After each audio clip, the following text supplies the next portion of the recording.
মুহাম্মদুর রাসূলুল্লাহ সাল্লাল্লাহু আলাইহি ওয়াসাল্লামের চাচা আর আবু তালেবের জীবনী যখন আমি দেখি আর আমার মনে ওঠে, আমি ভিতর থেকে নিজেও হারায় যাই। হায় আবু তালেব, যাকে মুহাম্মদুর রাসূলুল্লাহ সাল্লাল্লাহু আলাইহি ওয়াসাল্লামকে যিনি 44 বছর 10 দিন বুকে রেখা পালছে, বুকে রেখা। ওই নবীজি যার হাতের ছোঁয়া লাগলে দুনিয়ার আগুন একটা সুতা পুরাণের ক্ষমতা রাখে। আনাস ইবনে মালিক রাদিয়াল্লাহু তাআলা আনহু দস্তরখান উনি জীবনভর কোনোদিন পানি দিয়া ধোন নাই, আগুন দিয়া পরিষ্কার করছেন। ওনার জীবিত দশায় কোনোদিন আগুনে একটা সুতা পর্যন্ত খাওয়ার ক্ষমতা রাখে নাই, পুরাণের ক্ষমতা রাখে নাই। ওনাকে জিজ্ঞাসা করছে এটা ঘটে তো ঘটে কি করা? বলছে মুহাম্মদুর রাসূলুল্লাহর হাতের ছোঁয়া।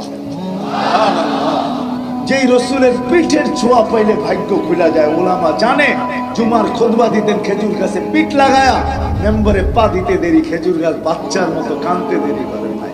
আল্লাহর রসুল নাইমা ঈশা সান্ত্বনা দিছে, তোকে জান্নাতে নিয়ে যাব, তুই খেজুর দিবি আমি খাবো, থাম। তারপরে থামছেন, এর আগে থামেন নাই। যাকে কাছ থেকে দেখলে ভাগ্য খোলে, গাছ দূর থেকে দেখতে ছিল আল্লাহ রসুলকে, মন ভরে নাই, অনুমতি চাইছে আল্লাহর কাছে। আল্লাহ অনুমতি দেন না, একটু মানুষের মতো হাঁটতে হাঁটতে যায়, কাছের থেকে দেখে আসি। আল্লাহ দোয়া কবুল করছেন। জাবের রাদিয়াল্লাহু তাআলা আনহু বলে, আমি কপালের চক্ষু দিয়া দেখছি সে মানুষের মতো হাঁটতে হাঁটতে আসছে, আল্লাহর রসুলের মাথার কাছে দাঁড়াইছে, আবার চলে যায় নিজের জায়গায় লেগে গেছে। আল্লাহর রসুলকে জিজ্ঞাসা করছি এটা কি দেখলাম? আল্লাহর রসুল বলছে ওর মন ভরতে ছিল না, ও দূর থেকে আমাকে দেখতেছিল। যেই রসুলের ইশারা পেলে ভাগ্য খুলে, কুই সবকে আল্লাহ রসুল ইশারা করছে, তার ভাগ্য খুলে গেছে। সে আরবি ভাষায় আল্লাহ রসুলের সাথে কথা বলছে, লব্বাইক ওয়া সাদাইক ইয়া যাইনা ওয়াফা ইয়াউমিল কিয়ামা। ও দুজাহানের বাদশা, আমার ভাগ্য খুলে গেছে। আল্লাহ রসুল বলছে এত সুন্দর আরবি, বল কার ইবাদত করিস?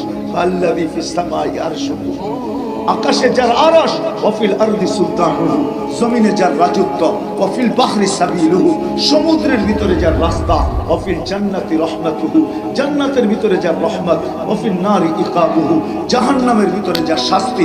বলছে আমি কে? বল আনতা রাসূল রাব্বিল আলামিন, আপনি সমগ্র জগতের রবের রাসূল, খাতামান নবিয়্যিন, আপনার পরে খাতামান নবিয়্যিন, আপনার পরে কোনো নবী নাই, সর্বশেষ নবী আপনি।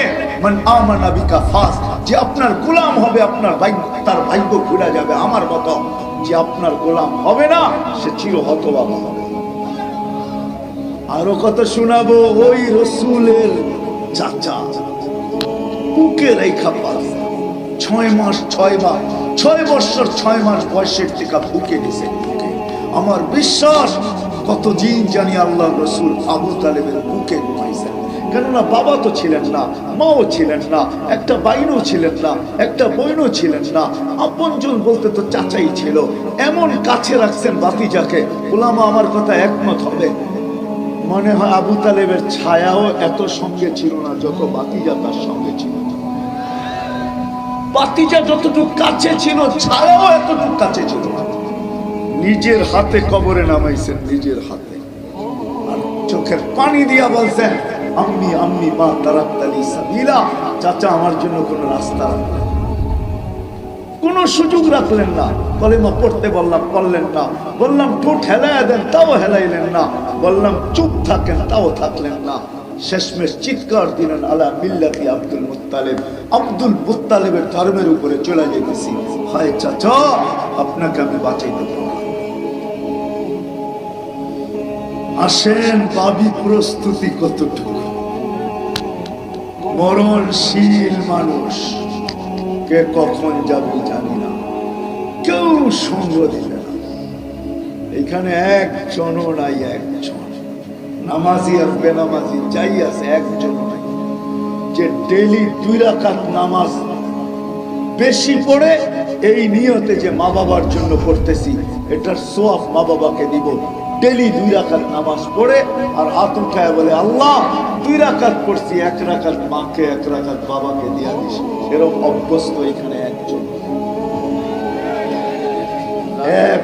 নাই, চ্যালেঞ্জ একজনও নাই এখানে।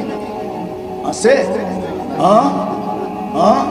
আমাদের চেয়ে বড় নিমক হারাম কে?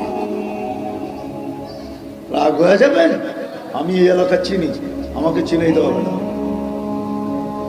আমি বালুকও চিনি, শ্রীপুরও চিনি, আমাকে ময়মনসিংহ চিনাইতে হবে না। আমি ওই জমানায় ময়মনসিংহ গেছি, যেই জমানায় এখান দিয়া একটা গাড়ি গেলে আর একটা গাড়ি দাঁড়ায় থাকতে হতো। আমি চিনি, আমাকে চিনাইতে হবে না। চিনি, মা বাবাই দিয়া গেছেন, মা বাবা সব এরাই কইরা দিয়া গেছেন। আমরা কতটুকু করছি? ওনারা যদি কইরা না দিয়া যাইতেন, সস্তা জমানায় কইরা দিয়া গেছেন, এলে আমাদের সুযোগ হতো না, আমরা করতে পারতাম। আজকেও যাদের মা বাবা কইরা দিয়া যাইতেছেন, সন্তানদের সুযোগ হবে না এখানে এক কাঠা কিনা বানায় নিতে। রাগ হয়ে গেলেন? আমাদের চেয়ে জালেম কেউ নাই। 2 রাকাত নামাজ পড়ি না ডেলি, শুধু নামাজ, 2 টাকার কথা বলি না আমি, 2 টাকা।